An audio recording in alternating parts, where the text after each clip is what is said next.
This show is strictly for educational purposes. The opinions expressed on the show are personal to the individuals appearing in the show and not those of Thinking Tree Ecoholics Private Limited. The show is not intended to offend or defame any individual, entity, caste, community, race, or religion, or to denigrate any institution, person, living or dead. Listener discretion is strongly advised. Hello and welcome to Ecoholics Thinking Tree series. Today we have with us very distinguished professor Dr. Thomas Paul to discuss about the discussion on the monetary macroeconomics. Welcome sir, welcome to our show. Thank you very much. Dr. Thomas Paul is the professor of economics and finance and head of economics section and chairman of the postgraduate committee at the Department of Business Studies, University of Technology, Papua New Guinea, PNG. To begin with, sir, it was only after the Great Depression of 1930s that made the economists across the globe realize many facts about macroeconomics and monetary policy. A common statement read and understood by almost all students is that monetary policy is the most effective in the classical range and ineffective in the Keynesian range. How can we compare and relate these two externalities in a real life situation? Okay, it's very interesting topic. It contains very much theory Yes. and of course policy implication. First, the theory. That is in the ISLM framework, the classical range and Keynesian range are discussed. In the classical range, the interest elasticity of the demand for money is zero. And therefore, whenever any supply of money is injected, increased, it will produce a reduction in interest rates. Yes. And then, of course, the interest elasticity of the investment is supposed to be high, and therefore investment will increase, aggregate demand will increase, income will increase. This is the classical range. So in the classical range, monetary policy is said to be highly effective. The Keynesian range, it is just the opposite. That is, interest elasticity of the money is very high, infinite, at a very low level, at the what is called as liquidity trap, where the demand for money that is becomes horizontal, means and therefore elasticity is very high.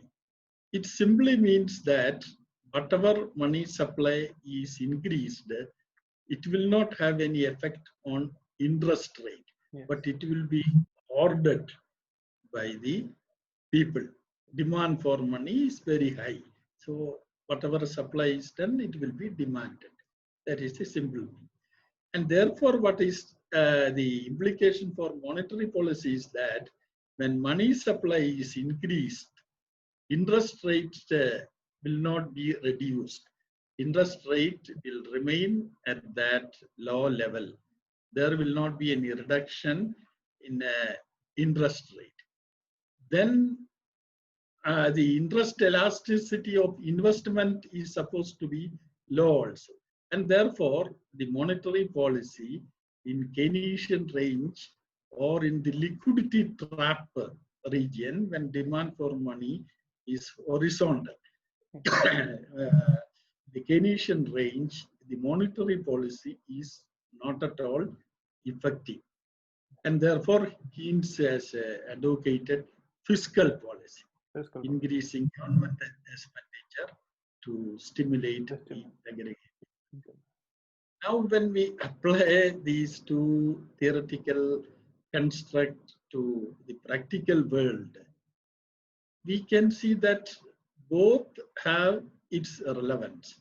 The Keynesian liquidity trap has its relevance, especially during the very much depression or downturn of the economy For example, I think in the 1980s, in the Japanese economy, it was said that interest rate was very, very low.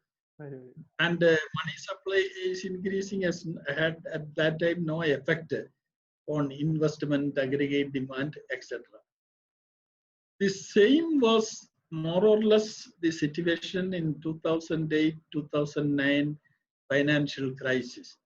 That is, the whole markets were becoming down and people were fearful for their investment, including even bank deposit. And therefore, people had preferred during those times to keep their investment in highly liquid asset, where it can be easily liquidated. The other assets cannot be liquidated. And also their capital values have been falling. And therefore, so much in a situation of liquidity trap. However, in the Federal Reserve System of the US at that time had implemented what is known as quantitative easing, where they had directly purchased many assets and pumped money, including even equities, other housing, financial assets, etc.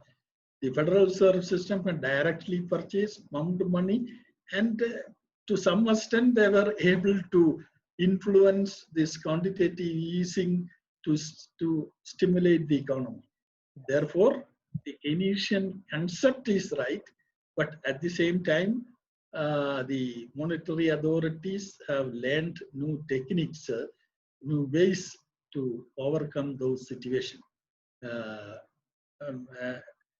Even then, the Keynesian concept is very relevant. That is when in a very downturn, when all prices are falling, the money is the only asset where the capital value is sure, people would be tempted to hold more in the money form. That concept is very much important. So this is broadly about the Keynesian range, liquidity trap, and classical range. Classical range monetary policy is said to be very effective to stimulate the economy. But that is not what actually classical economists argument. That is why it started with the story that ISLM framework. ISLM framework, classical range comes in. Otherwise, in the true classical world, there is no ISLM framework because it's a full employment economy. Anyway, I don't think we have to go so much into those theoretical aspects. Yeah, this is. John Maynard Keynes has been a big name in the field of macroeconomics, and so is his general theory of employment, interest, and money. He insisted that through the speculative motive of holding money, a person could achieve the objective of securing profit from knowing better than the bond market. As James Tobin, another economist, has also formalized the speculative demand for money. How do both differ practically or in real life situations? First of all, the Keynesian demand for money is about the comparison by investors between two financial assets.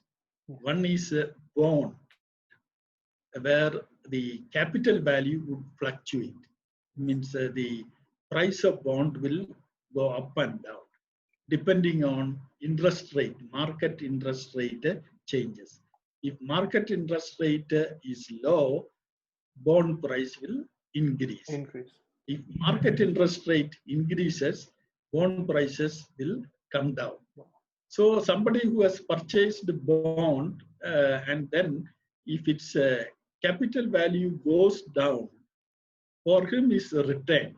Return is measured in terms of the capital value changes in future. So if capital value goes down, his return will go down. Now the other asset is money. And money, the assumption here is that its capital value is stable. It will not fluctuate. The basic assumption is purchasing power prices are fixed. So purchasing power of money is not here in the picture. So the capital value of money is stable fixed, whereas bond prices may go up or down. Now, if investors expect that in future bond prices will go down, all these investors will hold all their assets in the form of money. On the other hand, if investors think that in future market interest rate is going to decline and bond prices are going to increase, they will like to hold all their assets in the form of bond. And therefore, basically, the gains is only two financial assets, money and bonds. Then, of course, liquidity trap we have discussed, that is at a low rate of interest. Everybody expect that in future interest rate will go up and therefore capital value of bond will go down and therefore the demand for money become infinitely large. They will only hold at that extreme low level of interest rate liquidity trap only money, demand for money. This is Keynesian framework. Now, James Tobin's framework is an extension of this wealth holding by investors. Extension in the sense that he introduced another concept, a useful practical concept that is called risk diversification. Risk diversification means if you hold more assets, you are provided that their returns are not positively, perfectly correlated, or if the correlation coefficient is less than +1, then there is a scope for diversifying your asset between these different assets. And this framework is also known as mean variance analysis. That is the maximizing return, but at the same time minimizing variance of the asset. In simple words, this is can be compared to don't put all the eggs in one basket. So you add in two baskets, so the probability of breaking will be less. Only if you hold the two assets, one's return may go up, the other return may go down. So as a whole, you may not lose much risk reduction. And this concept, of course, he has elaborated, James Tobin, and not only money and bonds, but many different financial assets, including equities, are also considered in this portfolio model of mean variance analysis of James Tobin. So you want its implications. Of course, practical implication is that this Tobin's theory is very much used in the current situation, even by investors, to optimize their portfolios between different assets, etc., with the percentage of software, computers, etc. Calculation of the ideal mean variance portfolio is much easier. So those things are practically very much applied. So this is, I think, the second question. Yeah. COVID-19 has gradually engulfed all kinds of macroeconomic issues in its claws, inflation and unemployment being the two prominent problems. How do you see short-run and long-run Phillips curve and its implications for the conduct of macroeconomics policy during recovery path from COVID? That is this Phillips curve in the short run and long run. Phillips curve is basically the negative relationship between inflation and the rate of unemployment rate and inflation rate. That is, when inflation is very low, unemployment will be greater. Unemployment will be larger. inflation is very high, unemployment will be low. It's a negative relationship. Yes. And therefore, there is said to be a kind of trade-off which policymakers can exploit. That is, when unemployment is very large, they can go for more investment, a little deficit financing, a government fiscal deficit, etc. And it will not increase inflation. It will reduce at the same time to help to reduce inflation. It will help to reduce unemployment. It will not increase inflation. And this has been very much used by Keynesian policy advisors in 80s, 90s, etc., to advise the Western countries to increase government expenditure during the time of great unemployment. But the critics, especially Milton Friedman, monetarists, argue that this trade-off between inflation and unemployment is only in the short term. In the long run, what happens is this Phillips curve will not be the downward sloping curve, but simply become a vertical line. Vertical line means there is at the same level of inflation, means inflation will go on increasing. That is same. Even if you try to reduce unemployment by investment, just inflation will go up. The effect is only on inflation. Not on and the Phillips curve is not unemployment. So increasing expenditure, aggregate demand will result in inflation when the Phillips curve is vertical. And how this Phillips curve will become vertical in the long run? Of course, there are again much of the refined theoretical concept are there. That is people's expected inflation. That expected inflation is brought in there by the so-called monetarist as one of the variables. Expected inflation increases, then this trade-off between inflation and unemployment will be lost. All investors, all players in the market will adjust to what is expected inflation. Expected inflation will catch up with this actual inflation, and then there won't be any scope for exploiting this trade-off between inflation and unemployment.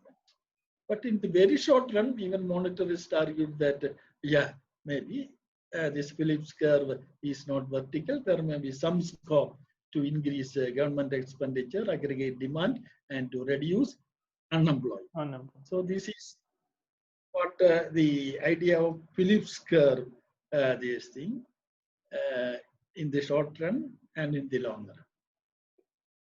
Okay, all right, sir. Most of the mainstream economists before the Great Depression assumed that a capitalist economy cannot have involuntary unemployment. In this view, what is your take on the current, or on the scenario of the current labor market? This involuntary unemployment, according to classical economists, that is, of course, in a full employed situation. In a full employed situation, when all resources are fully employed, exploited, then involuntary unemployment may not exist, provided labor market is flexible. All commodity market, price market, they are also flexible. But if markets are not flexible, say labor market rigidity is there, that means suppose wages don't adjust, wages don't, real wages don't fall, even if say more unemployment is there. That means that labor market rigidity, that price cannot adjust between demand and supply in the labor market. But classical economists visualized that this involuntary unemployment may not exist, at least in the long run, in a capitalist developed economy, fully employed. But there also cyclical unemployment can occur uh, even in a capitalist economy.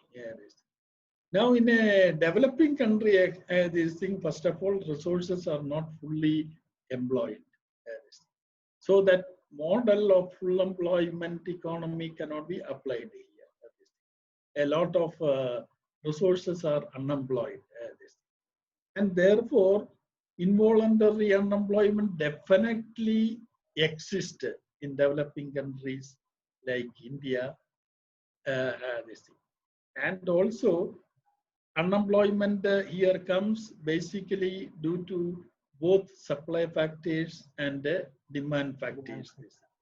So involuntary unemployment is a reality in developing countries very much. Even in developed countries such as USA, involuntary unemployment is there at least during a cyclical pace. Now, because of this COVID-19, etc., there also all economies are downturn and a lot of unemployment is there. And they are definitely involuntary. They are not voluntary unemployment. That is a reality in developed countries, cyclically, at least during this time, when both aggregate demand shocks and supply shocks, both are there. It's about involuntary unemployment. So one interesting question, like since you are the part of research of monetary macroeconomics, we have seen in the European Union economic model that fiscal and monetary policy do not go hand in hand, which is why we can guess the reason of it falling apart, like European Central Bank controlling monetary policy, but fiscal policy of different country is in the hands of different government. So in this context, what's your opinion on the two untamed yet strong policies and their clashes? Yes, that is actually this fiscal and monetary policies clashed. That happened actually historically in the context of fixed exchange rate systems. During Bretton Woods system, Yes. the exchange rate was pegged to US dollar. Then the countries had no control on their monetary policy. That is, the balance of payment surplus come, money supply will go up, so monetary policy becomes ease. At that time, some countries want to control inflation. For example, European countries during those period wanted to control inflation, but they were having a lot of balance of payment surplus, etc. Then, of course, this is also related to fiscal policy in the sense that the fiscal deficit also will influence this balance of payment position. That is a country when it is having a high fiscal deficit, the balance of payment will also become deficit. This thing. And it has also its effect on monetary policy. Then the control on monetary policy will be reduced during those time. This thing. And say, for example, this European Monetary Union, EMU, etc., when they started, the problem was that some of these countries were incurring huge fiscal deficit. And fiscal deficit will increase their interest rate because a lot of bonds will be issued, and issuing bonds means their price, bond price will go down. When bond price goes down, interest rate increases. Opposite, inverse relationship. So interest rates were going up. And when interest rates were going up, what is happening is a lot of capital inflow will come. Money supply will go up. And when money supply go up, that means it is in conflict with the control of inflation. This thing. So in a regime where exchange rates are not allowed to fluctuate, then this monetary policy independence will be lost by fiscal policy also. Therefore, they are very related. Apart from that, of course, there is another dimension. That is, even in the context of countries like India, that is, we are said to be now targeting, inflation targeting, etc. But inflation targeting also depends on fiscal discipline. And I think India, some FRB laws, etc., where they have put a limit to fiscal deficit, etc. Yes. The idea is that if fiscal deficit is huge, then it will result in monetizing that deficit. Then inflation targeting cannot be achieved. So that is another link between this fiscal policy and monetary policy, not linking to exchange rate, etc. in the context of countries like India. So this is the relation between fiscal policy and monetary policy. So, sir, what do you think the Eurozone crisis in 2011 and again the default by sovereign debt crisis issue in Greece? These are the two reasons why these different policies like monetary and fiscal policy go in the opposite direction. So what do you think? This is the main reason why the crisis of Eurozone? Yes. That is, some countries were in the verge of default, and they have defaulted their debt. They have issued a lot of debt, means even this fiscal deficit. These bonds were sold abroad also. This thing, and the thing is, they were not able to finance this huge deficit in the long run, and then investors what they started speculating that in future these currencies cannot be maintained under that so-called monetary zone at that time, or even countries cannot remain in Eurozone. Why they cannot remain? Because huge deficit is there, and huge deficit is there. They have to reduce interest rate very much, and to stimulate the economy. And if they do that, currency will depreciate. Yes. Currency cannot be maintained in that parity.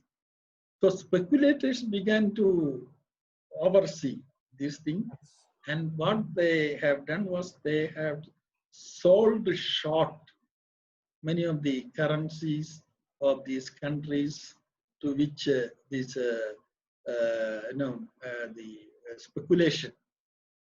speculators attack. They sold the short selling of a currency. Short selling of a currency means those countries' currencies were borrowed by speculators and sold. Okay. The idea is that at the time of repayment, because they have borrowed those currencies, those currency value would depreciate. That time they can buy back at a cheaper rate and repay the loan. Okay. So this so much short selling happened during that time.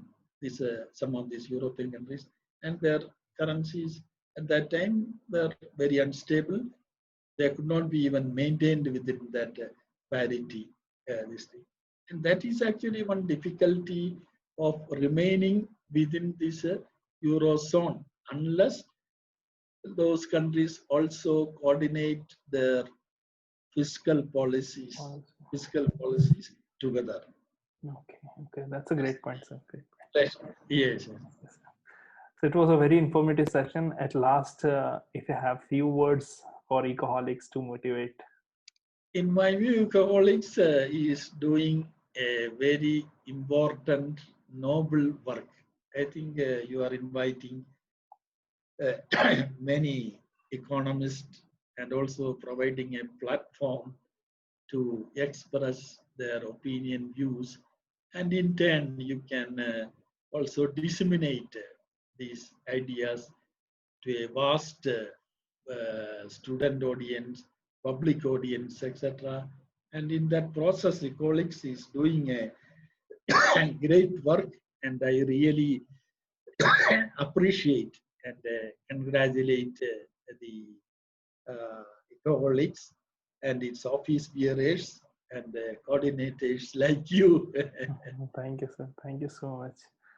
And for a wonderful session. It was very informative for the students, especially because they are studying for UPSC examination or more prestigious examination in our country.